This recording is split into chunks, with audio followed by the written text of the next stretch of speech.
Di manakah lokasi tembok yang dibangun oleh Zulkarnain? Inilah kisah tentang Zulkarnain. Allah Subhanahu wa taala berfirman di dalam Al-Qur'an Al-Karim, "Hatta idza balagha maghrib asy-syamsi wajadaha taghrubu fi 'ainin hamiyatin wa wajada 'indaha qauma. Qulna ya dzal qarnain, imma an tu'adziba wa imma an tattakhidha fihim husna." Shadaqallahul 'azim. Diriwayatkan bahwa Zulkarnain adalah seorang raja yang hidup di masa Nabi Musa alaihissalam. Zulkarnain sezaman dengan Yajuj dan Majuj yang terkenal dengan kezalimannya terhadap manusia.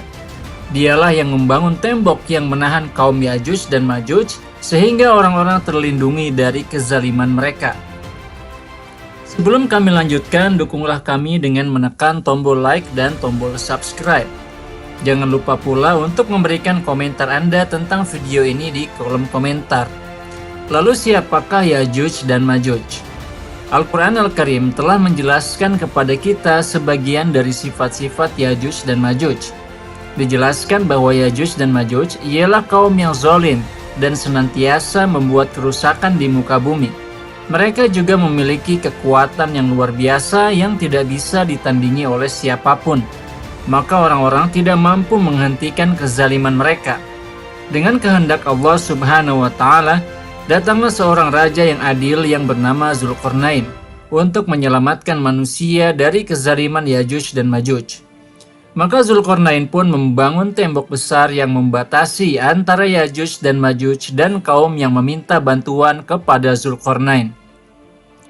Maka Zulkarnain pun membuat tembok yang kokoh yang antara lain dibuat dari besi dan logam yang berada di antara dua gunung, dengan tujuan agar tembok tersebut dapat melindungi orang-orang dari kezaliman Yajuj dan Majuj.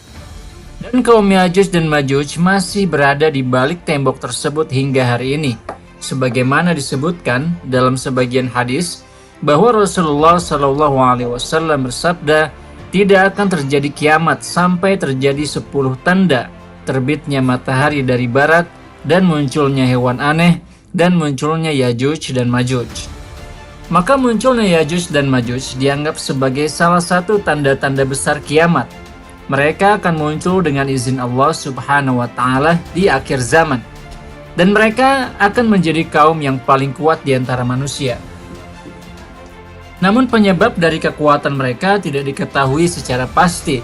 Diperkirakan penyebabnya ialah karena mereka memiliki kekuatan dan persenjataan yang melampaui bangsa-bangsa lain di dunia. Allah Subhanahu wa taala lebih tahu tentang hal tersebut. Munculnya Yajuj dan Majuj. Sesungguhnya kehendak Allah Subhanahu wa taala membuat Yajuj dan Majuj tidak mampu menembus tembok pembatas. Allah Subhanahu wa taala mencegah kaum Yajuj dan Majuj untuk menggali menembus tembok tersebut setiap hari. Mereka menggali di siang hari dan tidur di malam hari, dan di pagi hari tembok pembatas tersebut kembali seperti semula.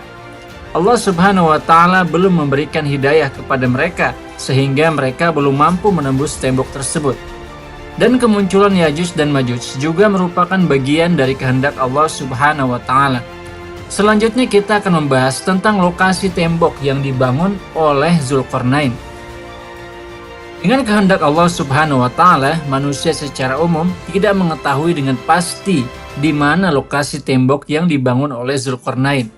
Dan tentu saja terbuka peluang untuk melakukan pencarian dan penelitian tentang tempat-tempat yang diperkirakan merupakan lokasi tembok Zulkarnain.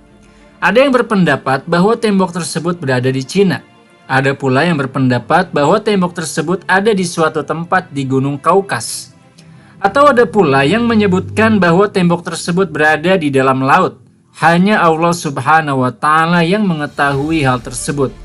Namun penelitian juga menunjukkan bahwa tidak mungkin tembok yang dimaksud itu ialah tembok Cina. Karena terdapat banyak perbedaan antara tembok Cina dan tembok Zulkarnain yang digambarkan oleh Al-Quran. Terima kasih dan selamat karena Anda telah menonton video ini sampai selesai. Jangan lupa untuk menekan tombol like dan subscribe. Serta jangan lupa untuk mengucapkan syukur alhamdulillah dan bersolawat kepada Nabi Muhammad SAW. Tulislah pendapat Anda tentang video ini di kolom komentar dan tuliskan juga di komentar jika Anda menginginkan suatu judul yang menurut Anda perlu dibahas. Wassalamualaikum warahmatullahi wabarakatuh.